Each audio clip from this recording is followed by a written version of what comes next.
Hey YouTube, what's up? It's week 31 with the Ohio Trans Kings, and it is Thursday, September 9th, and I'm your host, G-Like Ted, and our topic this week is masculinity, and I'm just going to read straight from the page. Do you feel like society is holding you to some unstated level of masculinity that you must show in order to be considered male? Thanks, Raiden. Our Tuesday host for the topic. Awesome topic. I definitely feel like within the trans community, whether you're FTM or MTF, that a lot of times we as transitioning individuals hold ourselves to a higher level of masculinity or femininity in order to allow us to fit in better with the non-transitioning world. I know a lot of trans guys have a hard time starting out their transition because they're just not overtly masculine.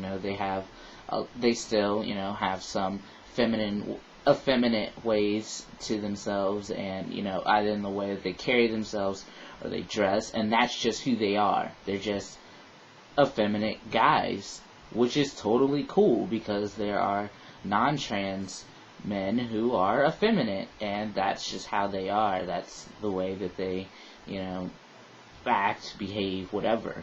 So I think a lot of times we put so much pressure on ourselves to fit in that we hyper-masculinize or hyper-feminize ourselves as trans people.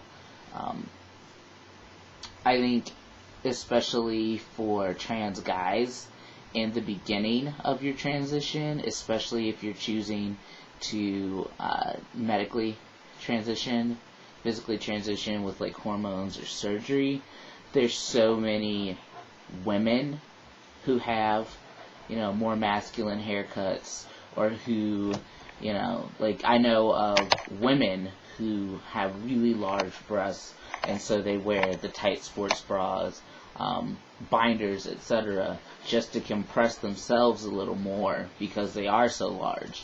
So I think that in the beginning, a lot of trans guys, we go way over the top when it comes to showing our masculinity, so that we don't get confused with butch women or masculine women. We very distinctly want to be male. And usually, in my experience personally, and from observing guys around me, once we get further along into our transitions and we become more comfortable with ourselves, sometimes with the use of hormones and or surgery. For me, once I started testosterone, it was much easier for me to allow myself to, let my little gay boy side come out and be a little bit more effeminate, although I wouldn't say that I'm really that effeminate at all. But it was more comfortable for me to allow those things to come out when and if it was necessary, because I felt like I was presenting and being read and perceived as male more. So definitely a good topic. Next week's topic is what's our advice for educating folks on trans issues, which lately I find myself doing this stuff all the time, which is kind of cool and kind of annoying at the same time. So make sure to check out Ohio Trans Kings every day. Subscribe to us. Subscribe to your favorite daily hosts on our personal channel. Mine is Transman34. And I will see y'all next Thursday. Peace.